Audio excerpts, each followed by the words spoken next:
Hi mga mahal kong kaibigan, sakuna ang Europa, kaya dapat na natin itong pag-usapan. Nakalimutan na lang natin ang Europa dahil inisip natin na ang Israel at Estados Unidos lang ang mga isisyong dapat pag-usapan. Hindi totoo yan. Maraming pinsala at problema ang idinulot sa atin ng Europa, pero sa parehong panahon ay mahalagang bahagi rin ito. Hindi ka ba sang-ayon, Gol? Lubos akong sanayon. Naging banta na ang Europa sa pandaigdigang katatagan. Nasa panahon tayo ngayon na matapos mangibabaw ang Europa sa mundo sa loob ng 2,000 taon. Unti-unti na ito nawawala sa dangal. Ang pagbagsak na iyon ay nakaapekto sa mga pulisiya, digmaan at kapayapaan. Kaya't umaasa akong mapag-uusapan natin ito. Tingnan mo, lalapit ako sa kasalukuyan nating panahon. At kung titingnan mo pagkatapos ng ika-7 ng Oktubre, ang ginagawa ng Europa ay isang sakuna. Totoo na hindi naman lahat. Ang mga bansa na bahagi ng European Union ay pare-pareho ang inasal. Iba-iba ang kanilang naging asal. Masaya akong sabihin na bilang isang Italyana, ang Italia ay isa sa mga hindi ganong nakasama, kasama ang Alemanya at ang Czech Republic at ilan pang iba. Pero sa pangkalahatan, kung titingnan mo ang Pransya halimbawa, kung titingnan mo ang Espanya at marami pang ibang mga bansa, ang ginagawa nila ay, una sa lahat, parang nagbibigay lang sila ng isang uri ng kinakailangan. Pakikisa dahil lang nagkaroon ng massacre pero walang talagang nagsagawa ng totoong pagsusuri kung ano talaga ang massacre na ito bilang banta sa pag-iral ng Israel. Wala talagang gumawa nito. Agad silang tumugon sa kahilingan na itigil ang putukan. Hindi nila binigyan ng pansin o intensyon na tiyakin na maliligtas ang mga mamamayan ng Israel sa pag-atake. Gusto lang talaga nilang itigil ang putukan. Pagkatapos noon, gumawa sila ng nakakagulat na bagay. Nagsimula silang humiling ng Estado ng Palestina. Ang hiling ng Europa para sa Estado ng Palestina ay tila pagpapakamatay para sa Europa. Kung isipin mo, sila ang nagdeklara ng Estado ng Palestina. Pero may Estado ba ng Palestina sa labas? Walang epekto ang deklarasyon nila sa gitnang silangan. Alam ng lahat dito, Palestino, Arabo at Hudyo, na puro salita lang ito. Pero nagkaroon ito ng napakalaking epekto sa Europa dahil ang nangyayari sa Europa nitong mga nakaraang taon ay ang napakahinay-hinay na pag-iusbong ng isang pambansang kilusan ng mga Muslim sa Europa. Ang pambansang kilusan iyon ay walang tiyak na anyo o pangalan. Bigla na lang sina Macron at Stalmer at ang mga nagdeklara ng Estado ng Palestina ang nagbigay dito ng pangalan, Palestina, dahil sinasabi ng mga tao o gusto ninyo ng Estado ng Palestina. Bakit hindi ninyo gawin ang Estado ng Palestina sa Europa? Kung tutuusin, ang Pransya ay malapit na maging 20% Muslim at may pakiramdam na hindi makatarungan na wala silang Estado at hindi sila kinikilalang lehitimo. Kaya ang ginagawa ni na Macron, Stalmer at ng lahat ng mga leader na iyon ay pinapalakas nila ang European Muslim National Movement. Kaya ang deklarasyon ng Estado ng Palestina ay walang epekto sa Israel o mga Palestino, ngunit ito'y tila isang hakbang na parang pangpapakamatay sa Europa. Dalawang bagay na hindi pa natatanggap ng Europa. Mabilis ang paglilipat ng kapangyarihan mula Europa sa Amerika. Ibig mong sabihin, nais nilang magsarili, suwerte na lang. Alam mo, parang nakadepende talagang buhay nila sa Estados Unidos para sa proteksyon, seguridad at ekonomiya. Sinusubukan pa rin nila dahil hindi nila matanggap na matapos na ang 2,000 taon nilang pamamayani sa mundo. Kung titignan mo ang pandaigdigang GDP sa anumang siglo, puro Europa. Ibig sabihin, sila ang ganap na humuhubog sa pandaigdigang salaysay tungkol sa lahat ng bagay. Mga 100 taon lang ang nakalipas, napuntang kapangyarihan sa Estados Unidos. Gumagawa sila ng kapangyarihang legal para tapatan ang militar at ekonomiyang lakas ng Amerika. Kaya maring sabihin nila kay Trump, kailangan ka namin. Totoo, kailangan ka namin para protektahan kami. Kailangan ka namin para protektahan kami sa pananalapi at ekonomiya. Pero kailangan mo rin kami dahil kaya ka naming ipakulong. Kaya naming arestuhin si Pangulong Obama. Kaya naming arestuhin ang mga sundalong Amerikano. Aparib na isa sinabi mo kanina, ang paraan ng pag-atake nila sa Amerika, isa sa mga paraan kung paano nila ipinapahayag ang pagtuton nila sa Amerika ay sa pamamagitan ng Israel. Dahil tulad ng pisikal na banta mula sa Iran at mga grupong ginagamit nito kung saan tinatawag ang Amerika na malaking satanas at ang Israel na maliit na satanas. sa mga ideological na bantang mula sa Europa at mga grupong ginagamit ito na tatalakay natin. Maliit na kriminal sa digmaan ng Israel, malaking kriminal sa digmaan naman ang Amerika. Si Marco Rubio, tulad ng sabi mo at sinabi ni Kalihim, Marco Rubio paulit-ulit niyang binigyan diin na mga kasong yon ay pansasanay lang para makitang reaksyon ng tao. Sabi nila, magsampa tayo ng kaso laban sa punong ministro ng Israel para sa krimeng ito ng mga Hudyo na nagtatanggol sa sarili. Tingnan natin kung papasa at kung oo, pwede na tayong magpatuloy. Alam mo ba, Fiamma? Nakakagulat na ang aksyon ng Europa at mga kaso ng ICC laban kay Netanyahu ay nagtakda ng mga batayan sa ICGF para arestuhin ang lahat ng sundalong Israeli, kaya parang hindi na tayo makakapaglakbay sa Europa dahil baka maaresto kahit sino sa atin. Pinakamalaking balita. Habang nangyayari ito, hindi sinabi ng mga bansang Europeo tulad ng Italia at Pransya na ito ay kasuklam-suklam hindi sa aming pangalan. 80 taon na ang nakalipas, inaresto namin ang aming mga Hudyo. Hindi na namin ulitin yon. Alis kami sa ICC at palalayasin sila mula sa Netherlands, ngunit hindi nila ginawa. Kabaligtaran ang ginawa nila. Sa isang araw, nanako ang Pransya na aarestuin ulit ang mga Hudyo, lalo na ang pinuno ng mga Hudyo gaya ng ginawa 80 taon na ang nakalipas. Habang nagbabago tayo, paulit-ulit lang ito. Europa, tama ka. Simula pa lang magulo na at puno ng problema. Hindi lang ito tungkol sa pag-atake nila sa estadong Hudyo, gaya ng dati nilang ginagawa. Palagi nilang inaasinta ang pinakamahalagang aspeto ng Judaismo sa ating panahon. Ito ay ang Sionismo at ang estadong Hudyo. Hindi lang nila matanggap ang paglilipat ng kapangyarihan at pamumuno ng Amerika para sa sarili nilang kapakanan at proteksyon, kundi tila nagpapakamatay sila at nagdudulot ng banta sa pandaigdigang katatagan. Sabi ng mga Palestino, ang paglaganap ng Neo-Palestinian na ideolohiya ay banta sa Europa at pandaigdigang katatagan na nagmumula rin sa Europa.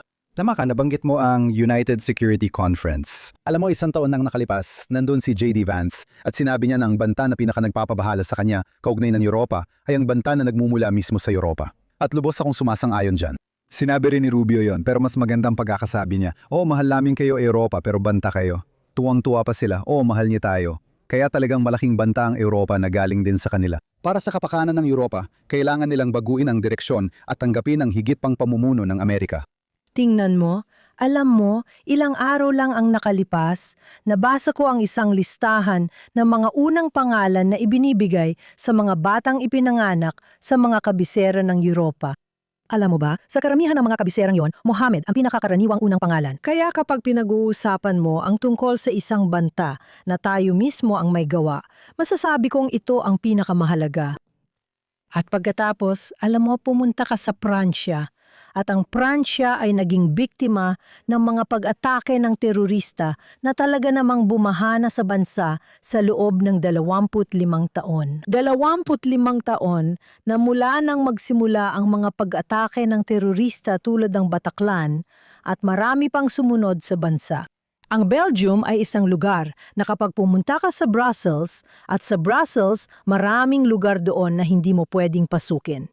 Hindi ka pwedeng pumasok doon. At ang makikikita mo lang ay mga tindahan na halal at mga babaeng ang mata lang ang nakikita. At imposibleng maglibot doon. At ang London ay nagiging ganoon na rin. Ang Birmingham ay isang lugar na kilala sa mga sikat na laro ng football.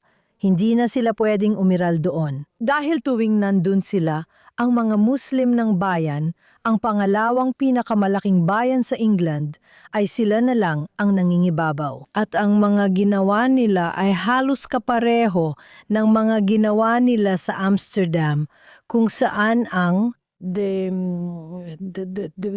mga taong galing sa Israel, hindi lang mula sa Israel, mga Hudyo na dumating at sa pangkalahatan, mga taong mahilig sa football at pumunta lang para sumuporta. Sa tingin ko ito ay ang Tel Aviv, Maccabi Tel Aviv. Oo, kung saan sila ay hinabol lang sa lungsod ng Amsterdam, ang lungsod ni Anne Frank. At sa Birmingham, 2 beses na itong nangyari ulit. At ang mga pulis ay hindi man lang ipinagtanggol ang mga tao doon. Ibig kong sabihin, ang mga tao natin. Ibig kong sabihin, ang mga taong tumatakbo dahil hinahabol sila ng mga antisemita na hayagang ipinapahayag ang kanilang galit sa mga Hudyo, sa mga Hudyo, sa mga Hudyo. May mga lugar tulad ng Sweden kung saan naging imposibleng maging isang Hudyo. Maraming lugar sa Europa kung saan hinahabol ang mga Hudyo. At ikinalulungkot kung sabihin na ang Italya noong panahon ng Nazi fascism ay nagkaroon ng mga batas na panlahi. Kaya dapat ay may matibay itong alaala ng ginawa nito sa mga Hudyo nito at kung gaano kasama ang antisemitismo doon. Gayunpaman, isa pa rin itong bansa. Sa Napoles, mag-ingat na huwag magsalita ng Hebreo, baka palayasin ka sa pizzeria. At sa Florencia, kung mayroon kang bituin ni David tulad ng suot ko, hindi mo yon maaring isuot dahil sa bus, palalayasin ka nila mula sa bus. At kung saan ang alkalde noon na ikinalulungkot kong sabihin ay isang babaeng Hudyo, ay binasa ang mga pangalan ng mga batang Palestino na napatay. Minabanggit ko ito sa pangunahing plaza kung saan naroon ang David ni Michelangelo, alam mo? At binasa niya ang mga pangalan ng mga batang Palestino, isang babaeng Hudyo. Kaya ipinapakita nito sa iyo ang lahat ng kabalintunaan na nararanasan ng Europa. Pagsamahin mo itong kakilakilabot na kabalintunaan ng antisemitismo na taon-taon ay lumalaki ang bilang na lampas pa sa 3,000 pataas, 4,000 pataas, taon-taon tumataas ang porsyento ng 4 na digit. Okay?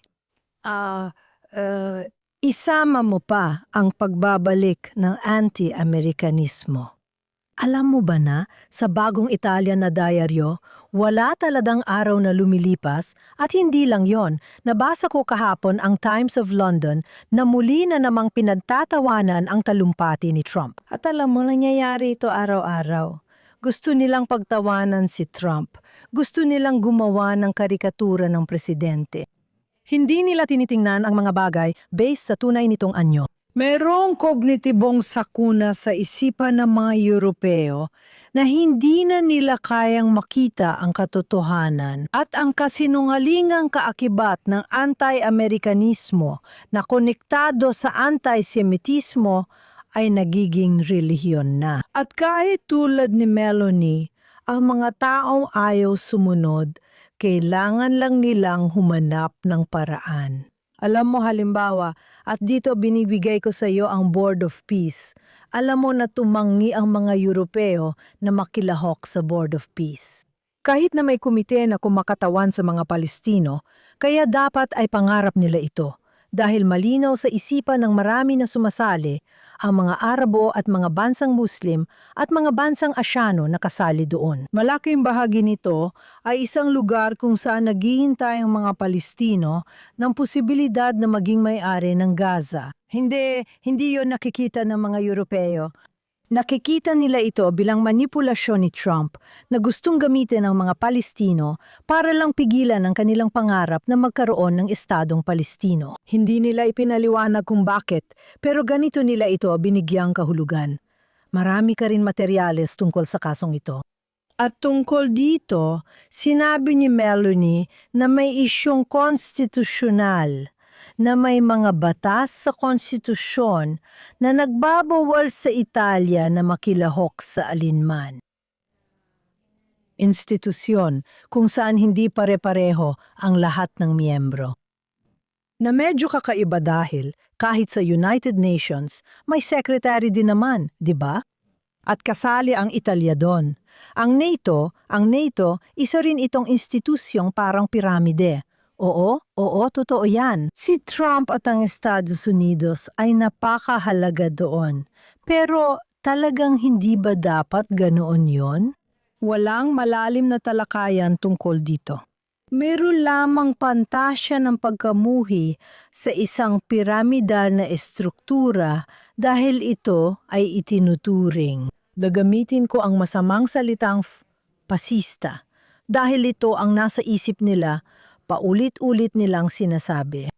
Lubos akong sumasangayon. Sa tingin ko, napaka-eksakto ng paglalarawan mo. Ibig kong sabihin, ang Europa ay nasa isang ilusyon imbes na delusyon at sinusubukan nilang labanan ang digmaan ng nakaraang siglo. Noong nakaraang siglo, ang banta ay nagmula sa kanan. Lahat na may kinalaman sa kanan, tinututulan nila, kaya nag-aalala talaga ako. Pinag-uusapan mo ang Europa sa malaking bahagi sa pamamagitan ng lente ng Israel at antisemitismo, ang pagtaas ng antisemitismo.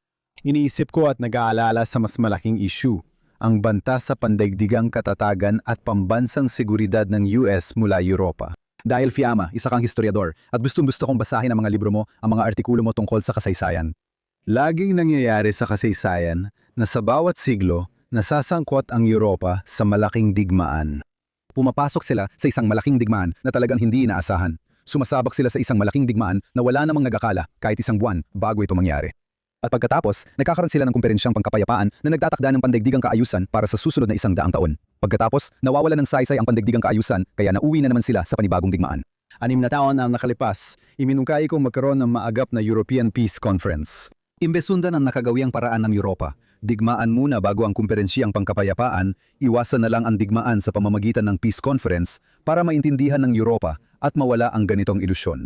Sinasabi ng mga lider at palaisip ng Europa na hindi mangyayari ito dahil naniniwala silang sila pa rin ang Europa at hindi raw dapat ang Amerika o si Trump ang magsabi kung ano ang gagawin nila. Hindi mo yan matatanggal, hindi mo yan maalis sa isip nila. Ngayon, ang problema ay sinusubukan ng Europa na bumuo hindi ng peace conference, kundi ng hukbo. Yan ang pangarap nila ngayon. Bakit kaya? Well, may magandang dahilan at ito ay dahil si Putin, eksaktong 2 taon na ang nakalipas, ay inatake ang Ukraine, sinakop ang Ukraine. At, dahil doon, natatakot ang Europa. Natatakot sila sa maling dahilan sa Fiamma. Sa pananaw ko, at maaring hindi tayo magkasundo dyan, ang banta sa Europa ay hindi si Putin. Ang banta sa Europa ay ang Europa mismo. Ang pinakamalaking banta ng digmaan sa Europa ay ang tinatawag kong digmaan ng European Succession. May 3 puwersa na hindi nag-uusap at nagpapawalang bisa sa isa't isa. May mga tagapagtaguyod ng integrasyon, bagong puwersa na lumitaw 70 taon na ang nakalipas dahil sa ikalawang digmaang pandaigdig at mga nabanggit mong realidad. Ang EU, karamihan ay nasa mga lungsod at cosmopolitan. Marami sa mga kaibigan kong Europeo ay kabilang dito, mga naniniwala sa United States of Europe. Pagkatapos, meron silang mga nasyonalista na kinamumuhian ng mga tagapagtaguyod ng integrasyon. Sinasabi kong parang digmaan ito, pero galit talaga. Ibig kong sabihin, kasi sinasabi nila sa akin yon. Yung mga nasyonalista, sabi nila nasa Europa sila at dapat maging Europeo, pero sila pa rin ay Pranses, Briton o Italiano. Pagkatapos, nandiyan ang mga Muslim. Ito ang 3 puwersang gustong magpawalang bisa sa isa't isa. Halimbawa, gumawa ang EU ng opisina sa edukasyon para sa pagpapalaganap ng mga pagpapahalagang Europeo. Ano ang mga pagpapahalagang Europeo tungkol sa labis na katabaan, tungkol sa alkoholismo? Ibig kong sabihin, hindi ko talaga alam kung anong mga pagpapahalaga ang sinusubukan nilang iparating sa mga Muslim, pero sigurado silang sa malaot madali ay tatanggapin din ng mga Muslim ang mabait at Helenisadong paraan na ito, kahit hindi pa nila natutunan sa 2,300 taong kasaysayan ng Europa. Napansin ni Peter Herzl noon, pang-11 na siglo, na hindi natututo ang Europa at laging pumapasok sa digmaan. Walang katapusang digmaan ang pangunahing konsepto ng Europa. Gagawin nila ito kaya ang banta, alam mo, ay kailangan nilang lutasin ang 3 puwersa. Mga taga-suporta ng integrasyon ng EU, mga nasyonalista, at mga Muslim sa Europa. Umasa talaga akong malulutas nila ito nang hindi na uuwi sa digmaan. Kaya nakatuon sila kay Putin na ayos lang, pati na rin sa Palestina at Estado ng Palestina, isang katang-isip na dilusyong Europeo habang sila mismo ang nagdudulot ng banta sa mundo. Imbes pagtawanan si Trump at Board of Peace at balewalain, dapat nila itong yakapin, makipagtulungan at itanong paano makakatulong para mapabuti ang Europa. Para makaalis tayo mula sa sigalot ng Israel at Palestina muna, na siyang mantra ng Europa, patungo sa Europa muna. Dahil ang Europa muna ay nasa interes ng Amerika, nasa interes ng Israel, nasa interes ng Palestina, nasa interes ng buong mundo, at higit sa lahat, nasa interes ng Europa. Itigil ang pagpapalala ng sigalot sa ibang lugar at simula ng mag-alala tungkol sa mga banta na nagmumula mismo sa Europa na umaabot sa buong mundo. Tingnan mo, sang-ayon ako sa bahagi ng pagsusuri na magbubukas pa ng marami pang ibang talakayan. At sa tingin ko, kapag pinag-uusapan mo ang relasyon nito sa sarili nito, tama ka talaga. Ibig kong sabihin, hindi natin dapat kalimutan ang 30 taong digmaan sa Europa sa pagitan ng mga bansang hindi nagkasundo pagkatapos. Alam mo, ang Pransya at Alemanya ay laging magkaaway. Ibig kong sabihin, sasabihin nila pero totoo naman. Pero sa kahit anong kaso, hindi pero sa tingin ko, pero isang tabi muna natin ito. Dahil sang-ayon naman ako sa iyo tungkol dito. Gusto kong sabihin na si Putin ay isang tunay na kaaway. At mapapansin mo yan sa katotohanang si Putin ay mabuting kaalyado ng Iran. Ibig kong sabihin, Iran ang nagdadala ng armas kay Putin laban sa mga Ukrainian. Para sa akin, si Putin ay napakasamang kaaway. Alam mo, si Putin ay isang misteryosong tao. At hindi ko muna siya tatalakayin ngayon. Pero natutuwa ako na ang Israel sa huling boto ng UN na naganap lang 2 araw o 3 araw na ang nakalipas ay bumuto rin. Lumayo ito sa Estados Unidos dahil nag-abstain ang Estados Unidos. Ang Israel ay bumoto pabor sa Ukraine at personal, ako ay labis na natutuwa bilang isang Europeo. Alam mo, isa akong Europeo sa huli. Ibig kong sabihin, taga Florence ako, ang pinaka-Europeo na maaari mong isipin. Isa pang bagay. Oh, Medici, alam mo, Medici at Michelangelo. Kaya parang may kaanting kaalingaw-ngaw. Gusto ko ring sabihin ang isa pang bagay. At ito ay tungkol sa antisemitismo. Kapag may digmaan, ang antisemitismo ay laging nauuna kapag may digmaan. Halos palaging winawasak ng Europa ang sarili nito kung hindi ito naililigtas ng mga Amerikano sa ngalan ng antisemitismo. Noong napilitan ng umatras ang mga Aleman mula sa buong Europa dahil natalo na sila, ibig kong sabihin natatalo na sila. Patuloy silang nagdadala mula sa Saloniko. Paano mo nga ba sasabihin ang Saloniko? Saloniko? At ang mga Hudyo ay nasa mga tren. Kahit na iyon na ang mga huling tren na maaari nilang gamitin para ibalik ang mga sundalong Aleman. Patuloy nilang pinapatay ang mga Hudyo. Ang pagpatay sa mga Hudyo ay palaging naging unang opsyon ng pagkawasak para sa Europa. Sa ngayon, ito ang talagang nakakatakot para sa akin. Gusto nilang patayin ang mga Hudyo, pero pinapatay rin nila ang sarili nila. Tama, yun ang punto ko. Mas inuuna ng Europa ang pag-atake sa Judaismo kaysa kaligtasan nila, gaya na nakikita sa mga sitwasyong binanggit mo tungkol sa Iran. Noong tag-init bago pa pumasok ang US, pinrotektahan ng Israel ang Europa at nilabanan ang mga digmaan nito laban sa Iran na inaamin din nila. Sabi ng Sansero ng Alemanya, Israel daw ang gumagawa ng maruming trabaho para sa Europa. Exacto. Pero ano raw ang sinabi niya sa Europa? Magpapataw ba tayo ng parusa sa Israeli dahil nagtayo sila ng terasa sa apartment nila? Idedeklara ba natin ang Palestinian State? Hindi nga nila matulungan ng South. Ginagawa namin ang maruming trabaho at tinoprotektahan ng Europa. Kaalyado namin kayo at mahal namin ang Europa. Sa tingin ko, mahal din ito ng mga Amerikano at ni Trump. Mahal namin kayo sa Europa pero tigilan nyo na ang asal na ganito dahil kakaprotekta lang namin sa inyo mula sa Iran. Pagkatapos mangyari yon, sasabihin nila, ayos lang ang sariling kaligtasan. Tinulungan mo kaming makuha ang pamalawang prioridad, pero ang pangunahing layunin namin ay pag-atake sa Judaismo. Paulit-ulit ito. Iyan na naman ang tinukoy ni Theodor Herzl bilang isang paulit-ulit na bagay sa Europa na hindi mawawala. Nakikita natin ang pagyusbong ng mga Neo-Palestinian ideolohiya na nakakasama sa kanila. Ginagawa nila ang lahat ng iyon na nakapipinsala sa Europa para lang gantihan ang Israel. Sang-ayon ako sa sinabi mo. Carl, marami na tayong napag-usapan. Sa tingin ko, dapat na tayong magdesisyon. Sige. Magandang tanong, Fiam.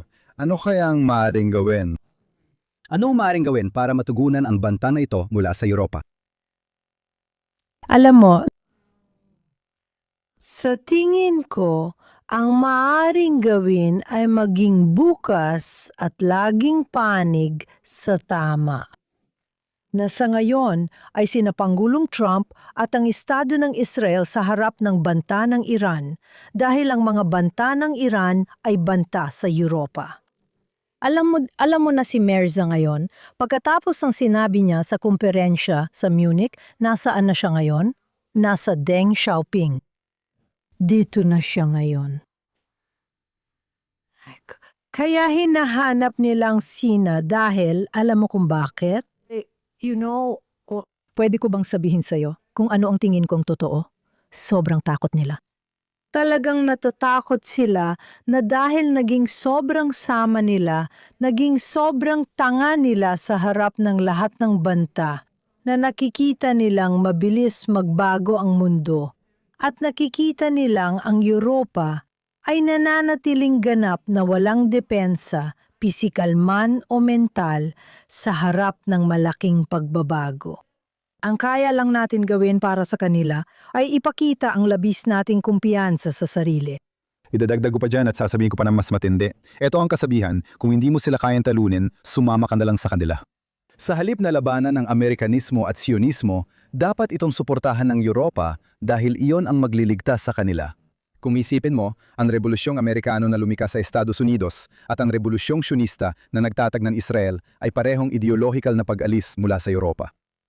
Sabi ng mga Amerikano, iiwan nila ang lumang dogma ng Europa at gagawa ng bago sa Estados Unidos. Sabi ni Herzl, lahat ng halagang Europeo, gaya ng walang katapusang digmaan, palaging may dahilan para sa digmaan. Ang mga bansang tulad ng Alemanya ay nabuo dahil sa digmaan. Gagawa tayo ng kapayapaan gamit ang lakas, ayon sa konsepto ni Herzl. Hindi niya eksaktong ginamit ang mga salitang yon, pero sinabi niyang patuloy tayong kamumuhian at kukontrahin ng mga Europeo magpakailanman. Pero kakailangan na nila tayo. Dahil kapag ang mga Hudyo ay napalaya mula sa pagkaalipin ng Europa, kapag nangyari ang pag-alis na ito, ang ideolohikal na pag-alis mula sa Europa, at tayo ay nasa sarili nating estado, paundarin natin ang sangkatahuhan mula sa Israel sa parang hindi pa kayang maisip ng kahit sino noon. At kakailanganin yun ng Europa. Kakailanganin ng Europa ang estadong Hudyo para umunlad. Yan ang pananaw ni Herzl. Totoo pa rin yan na yun. Kailangan ng Europa ang Judea at Samaria para umunlad. Kailangan ng Europa ang Tel Aviv para umunlad. Kailangan ng Europa ang lahat ng ito para umunlad. Imbes na maghanap ng legal na teknikalidad ayon sa Seksyon 48C ng kumbensyong tayo rin ang gumawa, suportahan at sumama na lang kayo para makinabang sa liwanag na ito. Sino ang nakakaintindi? Ang Arabo. Panig sa atin ang mga Arabo dahil magkaibigan tayo at alam nilang makikinabang sila sa liwanag mula sa iyon. Makinabang din sila kapag muling naging dakila ang Amerika. Nilalabanan tayo ng Europa at sinusubukang pigilan ang liwanag mula Sion. Tutol sila sa MAGA. Ang pamunahing biktima rito ay ang Europa mismo. Kaya gusto kong magbigay ng dalawang halimbawa at siguro pwede na natin tapusin ito. Isa ay ang Espanya. Kailangan ng Espanya ng ilang piyesa para sa kanilang hukbo na tanging Israel lang ang gumagawa. Pero hindi sila bibili sa Israel dahil galit sila rito. Walang bansang mas galit sa Israel sa Europa kundi Espanya. Hindi ko malilimutan ang punong ministro ng Espanya na nakatayo sa hangganan ng Gaza ilang araw lang matapos ang 7 ng Oktubre. Pilit kaming iniiwasan. Kaya ano ang ginagawa nila? Binili nila ito sa Alemanya at ibinibenta namin doon dahil maganda ang relasyon namin sa kanila. Ang kabalintunaan, direkta silang bumibili ng mga piraso mula sa kanila. Alam mo ba ang pinakamalaking kabalintunaan sa Espanya? Pero gusto ko munang tapusin ang usapan natin. Ito ang isang paraan. Kaya dapat nating sabihin sa Alemanya na hindi namin ibebenta sa inyo ang produkto kung ibibigay nyo ito sa Espanya. Ito ay isang bagay na, ibig kong sabihin, kailangan nating maging matatag, gaya ng sinabi mo. At nagbibigay lang ako ng maliit na halimbawa, pero maaaring mahalaga ito. At pagkatapos ay bibigyan pa kita ng isa pang halimbawa. Naalala mo ba yung napakasamang trahedya ng mga batang masunog ng buhay sa isang party sa Switzerland? Sila lahat, nasa 10 na lang sila ngayon. Dati, daan-daan sila noong una. Ngayon, ilan sa kanila ay nakarecover na. Inalagaan sila gamit ang mga gamot mula Israel na tumutulong sa balat na gumaling kahit papaano. Hindi ko kayang ipaliwanag ang proseso, pero Israel lang ang nakaimbento at gumawa nito. Kaya marami na kaming naibigay sa kanila. At kung wala yon, hindi nila magagawang alagaan ang mga kawawang batang iyon na nasusunog ng buhay. Kaya dito, ibinigay namin ito sa kanila ng buong puso. Siyempre, binili nila ito, pero gusto naming ibigay ito sa kanila dahil ang Italia ay isang bansa na may magandang relasyon. Kailangan nating pag-ibahin ang bawat bansa. Ano ang ginagawa nila sa atin? Paano sila makitungo? Hindi pa natin ito sapat na gagawa. Panahon na siguro na simulan natin. Hindi mo ba sa tingin na magsimula tayong paghiwalayin sila? Ayaw nilang gawin ito. Tayo ang gagawa nito. Sa tingin ko, tatlong bagay ang sasabihin ko. Una, lubos akong sangayon na mali na sabihin o masama ang buong Europa o ang buong Europa. Alam mo, may mga positibong puwersa sa Europa. At yun, alam mo, kapag pinakinggan mo na mabuti si Pangulong Trump, alam mo, gusto niyang baguhin ang Europa. May usapan sa Iran tungkol sa pisikal na banta mula doon. Tanong, mas mainam ba para sa atin ang pagpapalit ng pamahalaan o hindi? May tanong din tungkol sa ideological na banta mula Europa. Mas mabuti ba kung magbago ng pamahalaan doon mula EU papunta sa ibang puwersa? Sa tingin ko, kasama rin yan sa mga pinag-usapan. Matagal na umira lang ideya na nakikinabang ang Europa sa Israel pero tumatalikod sa atin 2,000 taon na. Si Richard Wagner, kompositor ng opera, ay nagsabi na oo, maaring makagawa ng mahusay na musika ang mga Hudyo. Magaling silang doktor at maganda ang gamutan, pero may lason daw ito. Sabi ni Wagner, may lason sa mga opera at gawa ng mga Hudyo, at ang solusyon ay paglipol sa kanila. Kinalaunan, ginamit ng mga Nazi ang pilosopiya niya at nangyari yon noong nakaraang siglo kung saan ang pagtatangkang lipulin ng Judaismo ay pisikal. Ngayon, ang pagtatangkang lipulin ng Judaismo na nagmumula muli sa Europa ay isang ideolohikal na paraan. At ang eksaktong parehong pangyayari, gaya ng iyong inilalarawan, ay nagaganap. Makikinabang tayo sa Israel, pero tututol pa rin tayo. Pangatlo, tungkol sa Espanya. Ang Espanya ay, ibig sabihin, ang aking mga ninuno ay Kastila. Kaya sinasabi ko ito ng mabigat ang loob. Problema ang Espanya, ngunit ito rin ang dahilan ng pag-iral nito. Dahil hindi ka maaaring maging pro-Kastila at anti-Zionista, dahil ang Espanya ay nakabatay sa ideya ng rekonkista, na ang mga puti ay dumating at pinalayas ang mga Muslim na nanirahan doon na 1,000 taon. Hindi yun uubra, kahit sabihin mong ayos na yun, pero kapag ang mga Hudyo ang babalik sa sarili nilang tahanan matapos manirahan doon ang ibang tao sa loob ng mga dekada, hindi yun uubra. Hindi pwedeng maging pro-Palestino at pro-Kastila. May ilang pro-Palestino na nagsasabing laban sila sa rekonkista. Isinasakripisyo natin ang Espanya para itaguyod ang Palestinismo. Ang Espanya ay may totoong problema tungkol sa sarili nito, sa kung paano nito inilalarawan ang mga armas at sa tanong kung ano nga ba talaga ang Espanya. Isa ba itong kolonya? May mga usapan na ngayon tungkol sa pagbabayad ng renta sa huling 500 taon ng paninirahan at pagbabalik ng mga Muslim sa Espanya. Lahat ng usaping yan ay bahagi ng Neo-Palestinian ideolohiya na pinapakalat ng Europa. Nagpapakamatay ang Europa, dapat na itong itigil. Kailangan nitong itigil ang pagtutol nito sa Estados Unidos at sa Sionismo at magbago ng direksyon, makinabang sa liwanag na nagmumula sa Sion at makinabang sa liwanag na nagmumula ngayon sa Estados Unidos nitong nakaraang taon. At pagkatapos, mas magiging maayos ang kalagayan ng Europa. Kaya, sa tingin ko, dinala mo ang ating pag-uusap sa kung ano ang dapat gawin laban sa antisemitismo ngayon. Pag-uusapan natin ito sa susunod. Pero gusto kong magbigay ng paunang pahiwatig tungkol dito. Sa tingin ko, wala talagang magagawa laban mismo sa antisemitismo. Kailangan nating maging totoo sa ating sarili hanggat maaari sa kahit anong anyo nito na sa ngayon ay napakalakas at kawili-wili para sa buong mundo na ipanukala. Tayo mismo kung ano tayo, huwag kailanman subukang baguhin ang ating kalikasan, ang ating kultura, ang ating paraan ng pamumuhay at lalo pang kumonekta sa mga taong kakampi natin. At syempre si Trump sa ngayon ang kakampi. Tiyak na tiyak. Ang saya ng usapan natin, Fiamma. Ang sarap makipag-usap sa'yo, sobrang saya.